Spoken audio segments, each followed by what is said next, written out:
Privyet. Sorry, I got allergies. My nose is itching up on me. Privyet, Privyet, Privyet. What is up? I am the professor. And I've been getting some video requests here about my town.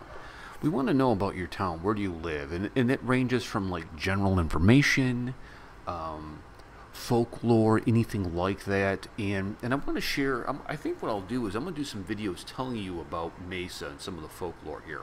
So I live in Mesa, Arizona. Okay, so if you're not familiar, with American geography, you get yourself a map, right? You find America and you go towards the left. We're right by the southern border of Mexico. We have a lot of Native Americans live in Arizona. We have a lot of Mexicans living in Arizona. Very diverse place with those groups. We're right by California, so we're not far. We're not far from Mexico. 5 hours. You can get to LA in 5 hours. You can go into Utah in 5 hours. You can get into New Mexico. Very, very fun place. Now, where I live is the valley. It's the desert. So we have a lot of cactus. It gets very, very hot here. Yesterday it was cooling down for 106 degrees Fahrenheit. Summertime can get to 120. But if you go north in Arizona, you start climbing up this huge mountain, right? Huge mountain. And it gets 7,000 feet elevation. So, you know, a couple miles up. It gets really cool. We get snow up in Arizona, and so you can drive 2-3 hours and be in winter-like conditions that a lot of my Russian friends, I'm sure, would be like, oh yes, I know this, I need snowshoes, yes. But that's not really what I want to do with this video here. I want to tell you about the monkey farm. Okay, there is a monkey farm about 5 minutes from my house. It's an abandoned monkey farm. So where I live in Mesa, if you travel north, you run into a first reservation.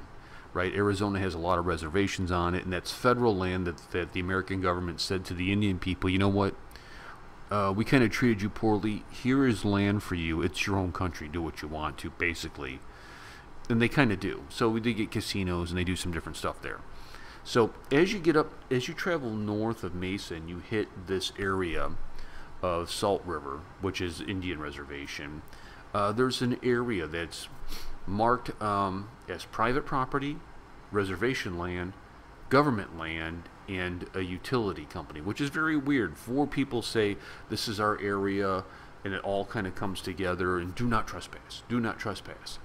And in there is an abandoned monkey farm, and this monkey farm, a lot of people, there's a lot of rumors about it. There's a lot of talk, like what was going on at the monkey farm. Originally, it was set up to be a place for people who had monkeys in Arizona. And you just, people see a monkey and think, I want a monkey for a pet.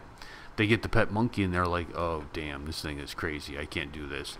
And what do? So they were going to bring it down to this farm, and the monkeys could live there. They could live their life out. The problem was the people who owned the monkey farm had no money to feed the monkeys. They had no way of feeding the monkeys, so they turned it into a testing facility. Wait till you hear this. So what they did is they partnered with ASU, they partnered with the government, and they started doing tests on the monkeys. They started doing stem cell testing. They started infecting the monkeys with HIV virus to see how they would react.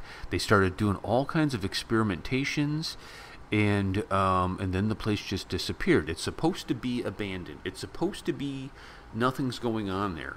Well, I have a source, a really good source, who was just at the monkey farm, and they told me at the monkey farm, it's all gated up. It's all supposed to be closed down, but things are going on. There were 5 cars in there, people driving around, people walking around the monkey farm.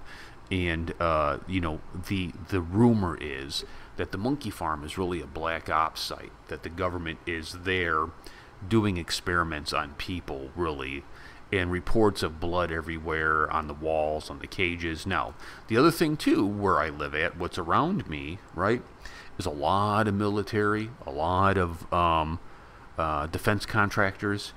The Black Hawk attack helicopters are made 5 minutes from me, and it's not uncommon for you to be out in the desert and see like these Black Hawk helicopters just over the horizon, like, and you're like, what is that, dude? What is that? It's like our own Siberia here. It's crazy, but in the desert, not at the wintertime. So that is like the monkey farm, right? The monkey farm, and I'm going to find out more about the monkey farm. And I think maybe next time that we sit down and do this, what I'll do is I'll tell you about the Lost Dutchman mine and the stories of the ghost of the Lost Dutchman. I'll catch you guys later. Peace.